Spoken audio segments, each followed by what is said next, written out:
हमारे माशरे में मैट्रिक की तालीम और इसी तरीके से ओ लेवल की तालीम पर हमारे रवैये मुख्तलिफ क्यों हैं? ओ लेवल और मैट्रिक ये है क्या, किस बला का नाम है? आम बहुत सारे लोगों को इसका यही नहीं पता कि इसका असल में बुनियादी फ़र्क क्या है।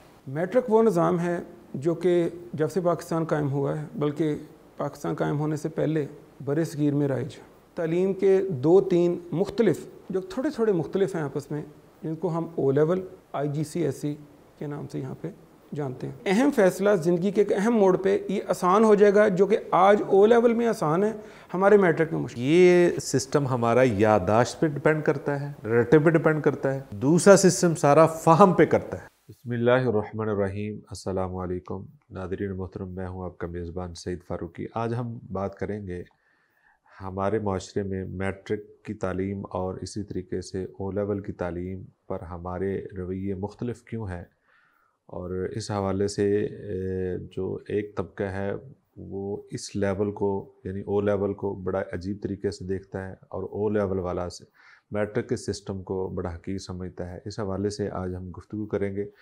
हमारे मौजूद मेहमान जो कि इस हवाले से बड़े माहिर टीचर भी हैं और बड़ा अरसा से ये तालीम दे रहे हैं, मोहतरम जनाब इंजीनियर सुहेल रियाज साहब। जी सुहेल भाई, बहुत शुक्रिया आपकी तशरीफ़ आवरी का। अच्छा, ये जो हमारा, पहले तो ये बताएं कि ओ लेवल और मैट्रिक ये है क्या, किस बला का नाम है? आम बहुत सारे लोगों को इसका यही नहीं पता कि इसका असल में बुनियादी फ़र्क क्या है। जी बहुत शुक्रिया। बिस्मिल्लाहिर्रहमानिर्रहीम। फ़ारूकी साहब, आपका जो सवाल है ये मैं समझता हूँ कि बुनियादी अहमियत का हामिल है किसी भी गुफ्तगू को शुरू करने से पहले। असल में सेकेंडरी एजुकेशन या जिसे 10 साल तालीम के मुकम्मल करना कहते हैं, वो हर मुल्क के अपने लिहाज से मुख्तलिफ नाम है उसके। हमारे मुल्क में इसको मैट्रिक कहा जाता है, इंग्लैंड में उसको ओ लेवल या GCSE कहा जाता है। लेकिन हमने देखा है कि हालिया सालों में और ख़ास तौर पिछले 2 अशरों में ओ लेवल की तालीम हमारे मुल्क में बहुत मशहूर हुई है और बहुत से स्कूल नए इस लिहाज से खोले गए हैं जो कि ये तालीम लोगों तक पहुंचा रहे हैं।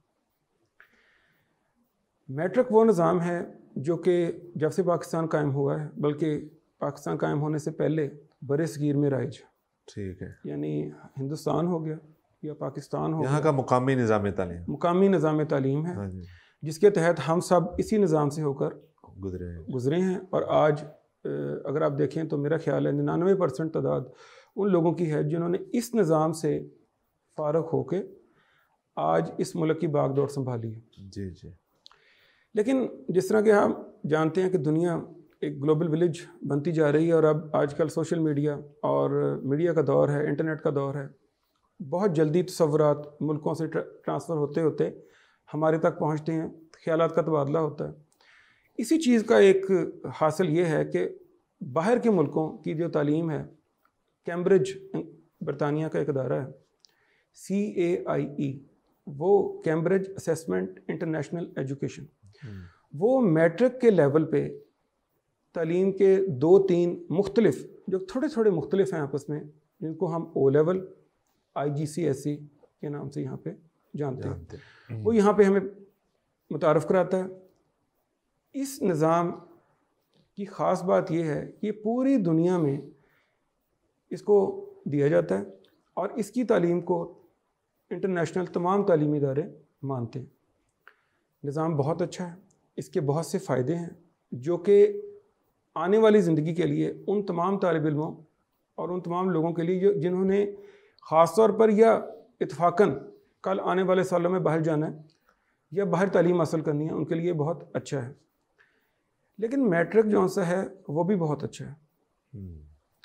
हमें नहीं भूलना चाहिए कि आज के हमारे जितने भी लोग हैं, जितने भी हमारे असातिज़ा हैं, ये निज़ाम 20 साल पहले यहाँ पर पाकिस्तान में बहुत ज़्यादा मशहूर हुआ है। उससे पहले चीदा चीदा स्कूल थे जो कि इसको करवाया करते थे।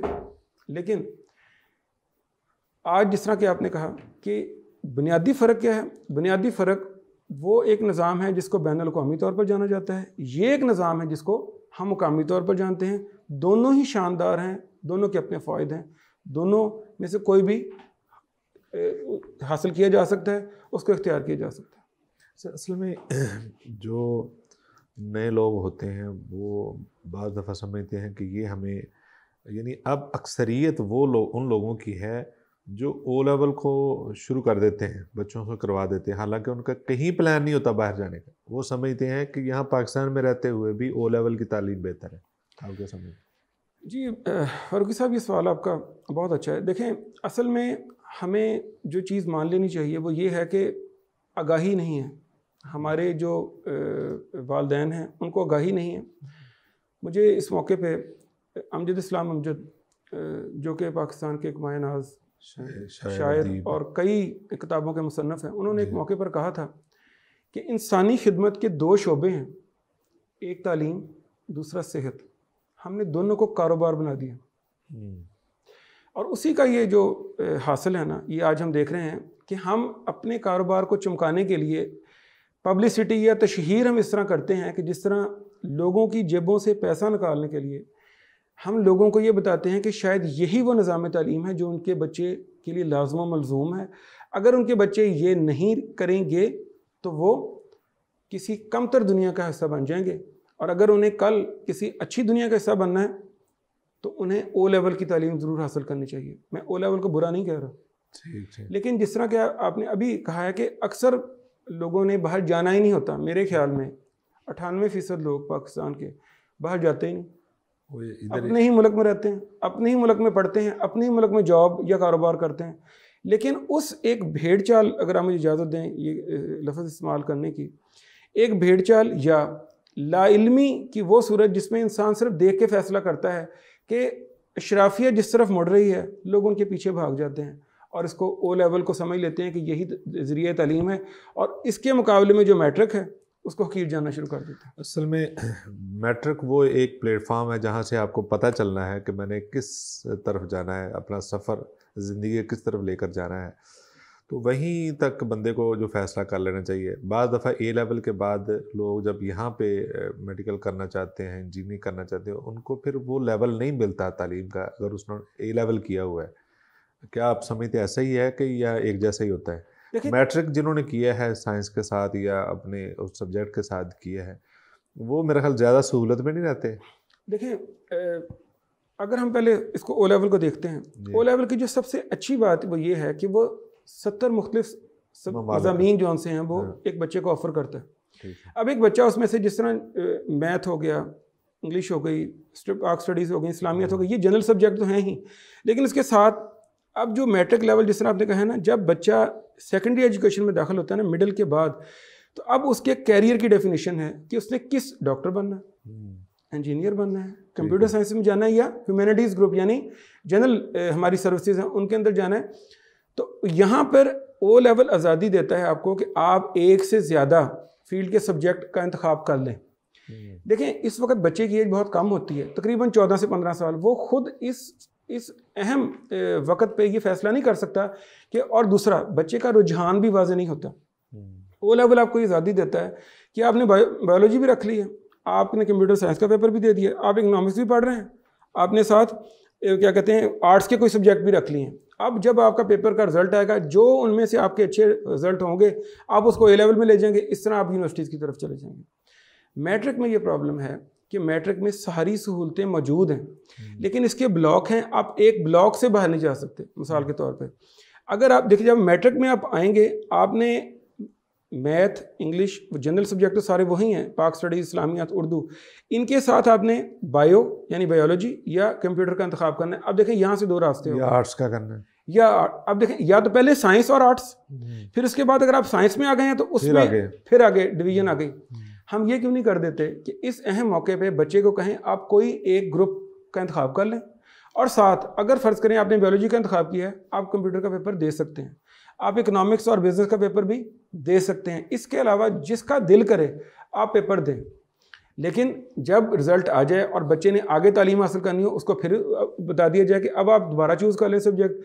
तो इस तरह एक अहम फ़ैसला ज़िंदगी के एक अहम मोड़ पे ये आसान हो जाएगा, जो कि आज ओ लेवल में आसान है, हमारे मैट्रिक में मुश्किल है। जैसे अच्छा, इससे निज़ाम से तबकात में एक तफरीक नहीं पैदा हो रही? यानी बात समझते हमारे बच्चे ओ लेवल कर रहे हैं, तो उन्हीं के रिश्तेदार जो हैं वो मैट्रिक की, और फिर यहाँ से एक ज़हनी तौर पर जो है ना एक तबका पैदा हो रहा है, और वो समझते हैं कि हमारा जो लेवल बहुत लो चला गया है, दूसरे समझते हैं हम तो बहुत ऊपर लेवल के चले गए। ये एक नुकसान है या फ़ायदा है? देखें जी, ये एक माशरे का हमारा वो तारीख पहलू है जिसका आपने ज़िक्र किया।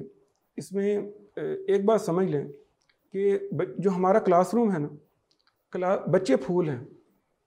हम अक्सर हमने ये बात सुनी होगी, बच्चे फूल हैं और क्लासरूम एक गुलदस्ता है जिसमें हर रंग का फूल है। अब देखें, ये अल्लाह ताला की तकसीम है। ये हो नहीं सकता कि तमाम बच्चे एक ही लेवल के हों, एक ही फाइनेंशियल लेवल के हों, उनका जो फाइनेंशियल स्टेटस है वो एक हो। हम जब स्कूलों में पढ़ा करते थे, सरकारी स्कूलों में जब पढ़ते थे, तो उसमें हर क्लास का बच्चा होता था, कोई अमीर से अमीर तर और गरीब से गरीब तर। लेकिन इस खूबसूरती से होता क्या था कि एक अमीर बच्चे की दोस्ती एक गरीब से होती थी, दरमियाने तबके के बच्चे भी होते थे, मुआशरे में नफरत नहीं थी। आज क्या हो गया, आप देखें बड़े बड़े नामों के स्कूल, जो सबसे महंगा स्कूल है, गाड़ियों के बेहतरीन मॉडल उसके बाहर खड़े, जो उससे नीचे है, जो उससे कम सस्ती गाड़ियां हैं वो उसके सामने खड़ी हैं। तीसरे नंबर पे जो बचा खुचा माहौल है वो तीसरे सी ग्रेड स्कूलों में आ जाता है, और आखिर पे जिनको कोई नहीं पूछता वो आजकल उर्दू मीडियम स्कूलों में चले जाते हैं। हमारे माशरे का जो ये तारीख पहलू है, इसने दो चीज़ें हमारे बच्चों से छीन ली हैं। नंबर एक, हमने आज शुरू में ही इस बात का फैसला कर दिया है, एक अमीर बच्चे को इस बात का एहसास तक नहीं है कि गुर्बत भी कोई चीज़ है। वो समझता है ज़िंदगी इस तरह ही है, और वो जो अपने से नीचे के तबके के लोग हैं ना, उनको हकीर घटिया समझता है। और जो ऐसे बच्चे जो कि उसके तालीम के साथ उसके स्कूल का हिस्सा नहीं है, उनको वो अपने से कम तर समझता है। इसी तरह ही जो बच्चा आज मैट्रिक या सस्ते सरकारी स्कूल में है, वो इन बच्चों को अपने से बहुत ऊपर समझता है। माशरे में तबकात पैदा हो गए हैं, अमीर, मुतवसत और गरीब। बल्कि जो अमीर हैं अब उनका एक ट्रेंड है कि बच्चों के साथ एक गार्ड्स की गाड़ी भी साथ जा रही होती है। बिल्कुल, ये आपकी बात, ये एक नया ट्रेंड चल रहा है। इसमें ये सोशल मीडिया ही नहीं, इसमें मीडिया का किरदार भी है। ये आप जी, हम जो दिखाते हैं, जो पोर्ट्रेट करते हैं, दिखाया जा रहा है। ये जब तालीम हासिल कर लेते हैं, आगे जाकर नौकरी के हुसूल के लिए आसानी किस में होती है? ओ लेवल में होती है या मैट्रिक में? देखें जी, हम जब बड़े बड़े तालीमी इदारों के नाम आ जाते हैं ना बीच में, और जब इंटरव्यू के लिए कॉल किया जाता है, अब थोड़ा सा दिमागी तौर पर एक बात सोचें, एक बड़े तालीमी इदारे का जिसको सुन कर लोग समझते हैं माशरती तौर पर वो एक बड़ा तालीमी इदारा और अच्छा क्लास का समझा जाता है।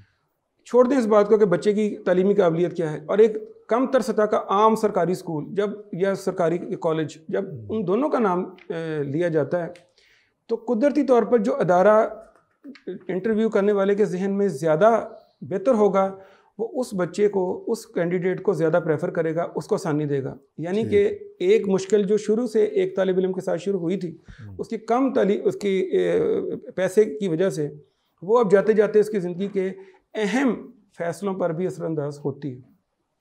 ये बिल्कुल होता है, और उन लोगों को, उन बच्चों को, उन कैंडिडेट्स को हमेशा फ़ौक़ियत दी जाती है जो बड़े बड़े नामवर तालीमी इदारों से आते हैं, बजाय उसके कि जो आम यूनिवर्सिटियों से पढ़े हुए। यानी कि सिर्फ नाम देकर उनको जॉब, नाम देकर उनको समझा जाता है कि शायद ये बेहतर होगा। ठीक ठीक। अच्छा, तो ये इतनी तालीम जो अगर अच्छी है, तो ये आम बंदे की पहुंच से दूर क्यों इतनी कर दी गई? देखें जी, अब आप सबसे पहले देखें कि जो हमारा सरकारी स्कूल है, देखें बुनियादी तालीम देना हुकूमत की ज़िम्मेदारी है। हुकूमत ने इसका बहुत अच्छा इंतज़ाम किया भी है। ये हमारी तबकाती तकसीम है जिसके ज़रिए हमने इसको आम बंदे को 3-4 हिस्सों में तकसीम कर दिया। मुझे एक बड़े फ़िलासफ़र की बात याद आ रही है। उसने कहा था, अपनी कौम में कभी तबकात ना पैदा होने देना। जिस कौम में तबकात पैदा हो जाते हैं वो कभी तरक्की नहीं कर सकते। जिस माशरे में शुरू से ही इतनी टेंशन और इतना एक दूसरे के खिलाफ नफरत शुरू हो जाएगी, तो वो कभी आगे नहीं बढ़ सकेगी। अब ये देखें कि वो बच्चे जो एक बड़े तालीमी इदारे से और बड़े निज़ाम से होंगे, उनका दिमाग, वो पता नहीं वो अपने आप को क्या समझने लग जाएंगे। वो दूसरों को, और दूसरा बच्चा, क्योंकि बात ऐसे ही होती जाएगी, तो करते करते हमारी बातों और हमारे फैसलों में भी सेग्रीगेशन हो जाएगी। ये इस चीज़ का निज़ाम है। ये निज़ाम हमें वो लेवल नहीं कहता कि हम ये सब कुछ करें, ये हम खुद कर रहे हैं। हमने खुद अपना ये फ़ैसला, ये रास्ता हमने खुद चुना है कि हमने इसको बांट दिया है, बांटने के बाद इसको तकसीम कर दिया है और आगे अब तकसीम दर तकसीम का अमल जारी है। अच्छा, आप आखिरी बात ये है कि आप ये बताएं कि अब इन दोनों सिस्टम में कौन से सिस्टम को आप बेहतर समझते हैं, तो क्या करना चाहिए आम बंदे को, इसमें क्या करना चाहिए? देखें जी, पहली बात तो ये है कि अगर निज़ाम दोनों बहुत अच्छे हैं, आप अगर अफोर्ड कर सकते हैं। देखें, एक बैनुल अक़वामी मेयार का है, उसके अखराजात ज़्यादा हैं, कुछ तो अखराजात ज़्यादा हैं। उसकी वजह यह है कि जब किसी चीज़ की फ़ीस बैनुल अक़वामी करेंसी में आएगी तो ज़ाहिर बात है हमारी करेंसी की ताकत कम है तो वो महंगा हो जाएगा। अब अगर आप अफोर्ड नहीं करते तो मैंने अक्सर लोगों को देखा है वो अपने पेट काट कर, यानी कि अपनी ज़िंदगी के बाकी शोबों में क्या कहते हैं उसको, कंप्रोमाइज़ करके बच्चों की फ़ीसें दे रहे होते हैं, इंस्टॉलमेंट करा रहे होते हैं। कोई ज़रूरत नहीं इस चीज़ की। आपका बच्चा मैट्रिक चूज़ कर ले, वो तब भी उसी लेवल पे पहुंच सकता है जिस लेवल पे ओ लेवल जाने वाला बच्चा, पढ़ने वाला बच्चा पहुंचता है। दोनों निज़ामों में आखिरी जो नतीजा है वो किसी तौर पर फ़र्क नहीं है। अगर आप बच्चे की तालीम पर ख़ुद तवज्जो दें, उसको पढ़ाएं, उसकी काबिलियत में इजाफ़ा करें। देखें, जब आपने मैदान में भागना है ना तो आपकी काबिलियत ने नज़र आना है, ना कि आपके स्कूल के, आपके कॉलेज के नाम ने। तो बिल्कुल अपने आप को इस बारे में हल्का कर लें कि आप जिस निज़ाम को आप आज अफोर्ड करते हैं, ज़िंदगी देखें एक बार मिलने वाली चीज़ है, एक शोबे के लिए बाकी चीज़ों को ज़िबा मत करें। आज अगर आप महंगी तालीम, उसकी किताबें महंगी हैं, मैट्रिक की किताबें सस्ती हैं, उसकी स्कूल की फ़ीस ज़्यादा है, इसकी स्कूल की फ़ीस कम है या ना होने के बराबर है, उसके इम्तहान की फ़ीस ज़्यादा है, इसकी इम्तहान की फ़ीस कम है या ना होने के बराबर है। तो आप खुले दिल से फ़ैसला करें, किसी एहसास कमतरी का शिकार ना हो, अपने बच्चे को वो तालीम दिलवाएं जिसको आज आप अफोर्ड कर सकते हैं। बिल्कुल फिक्र ना करें, रिज़ल्ट सेम निकलेगा, कोई फ़र्क नहीं होगा। हाँ जी, बहुत सारे ऐसे लोग हैं जो इसी निज़ाम का, जो मुकामी हमारा निज़ाम है मैट्रिक सिस्टम, इसी सिस्टम के तहत दूसरे मुल्कों में बड़े बड़े अहम ओहदों पर मौजूद हैं, वो लेवल करके नहीं गए थे। तो ये एक बहुत अच्छा आपने रास्ता बताया है। एक मैं ये समझता हूँ इसमें जो सिस्टम है ना, जो सिस्टम हमारा है ये बहुत ज़्यादा डिपेंड करता है रट्टे पे, ठीक है। और जो system O level A level का सिस्टम है वो, यानी ये सिस्टम हमारा यादाश्त पे डिपेंड करता है, रट्टे पे डिपेंड करता है।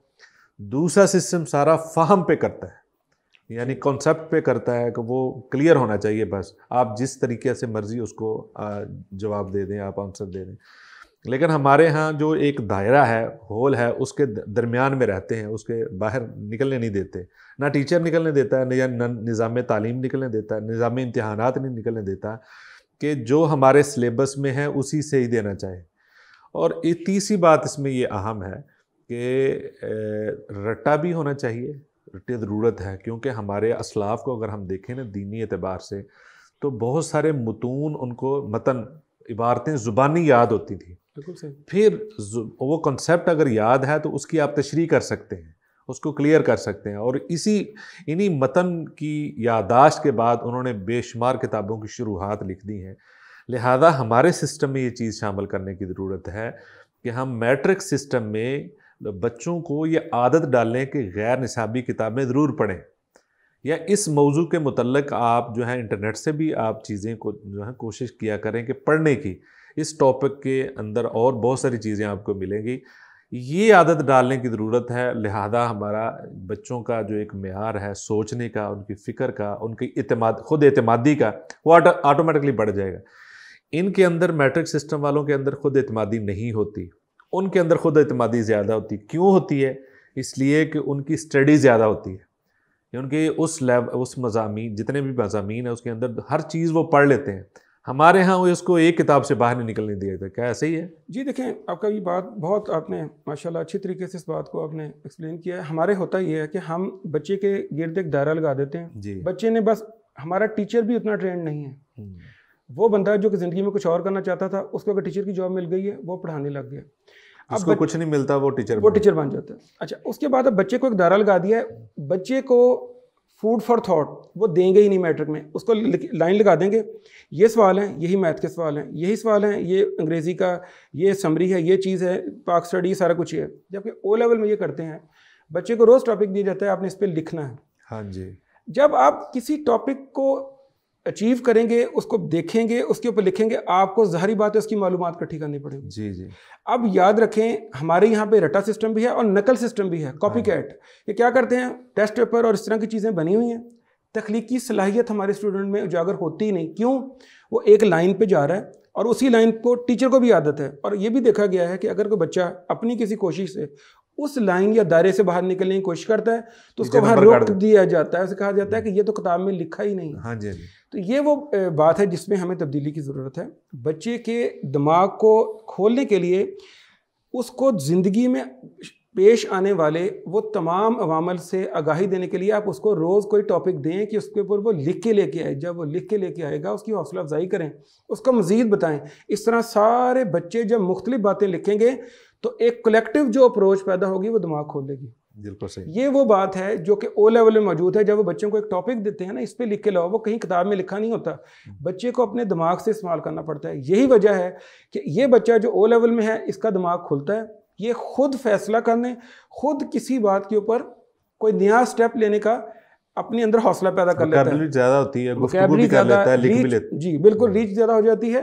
तो ये चीज़ इस्तेमाल करते हुए ये बच्चा कल हमें बोल्ड, कॉन्फिडेंट नज़र आता है, जबकि दूसरा बच्चा हमें ऐसा लगता है जैसे किसी ऐसे निज़ाम से है जिसमें उसका कोई दिमाग डेवलप नहीं हुआ। जी बहुत शुक्रिया। जी नाज़रीन, आपने जो गुफ्तगू सुनी उसका ख़ुलासा ये है कि निज़ाम तालीम ये दोनों ही ठीक हैं, ओ लेवल भी ठीक है, मैट्रिक सिस्टम भी ठीक है। अगर आप अफोर्ड करते हैं और आसानी से करते हैं तो आप ओ लेवल की तरफ जाएं, और अगर आप बाहर जाना चाहते हैं तो इसका आपको फ़ायदा हो सकता है। वरना अगर आप इसी सिस्टम को अडॉप्ट करते हैं, इस पर मेहनत करते हैं और आसानी से, ये तालीम सस्ती भी है और इसी तालीम के ज़रिए दूसरे मुल्कों में हमारे बड़े बड़े लोग जो हैं, बड़े बड़े ओहदों पर फाइज हैं, बड़ा अच्छा किरदार अदा कर रहे हैं। और लेकिन इसके अंदर एक चीज़ शामिल करें कि अपने बच्चों को आदत डालें कि वो दूसरी किताबें पढ़ना भी शुरू करें और वो अपने इसे हिसार से निकलने की कोशिश करें। ये एक ज़रूर आदत डालें, आप महीने के अंदर 1-2 किताबें उनको पढ़ने की ज़रूर आदत डालें। वो इस्लामिक भी होनी चाहिए, वो दूसरी भी होनी चाहिए। इससे बच्चों की बहुत सारी सलाहियतों में इजाफ़ा होता है। अपना रखिए ख्याल। बहुत शुक्रिया, इजाज़त दीजिए, अल्लाह हाफ़िज़।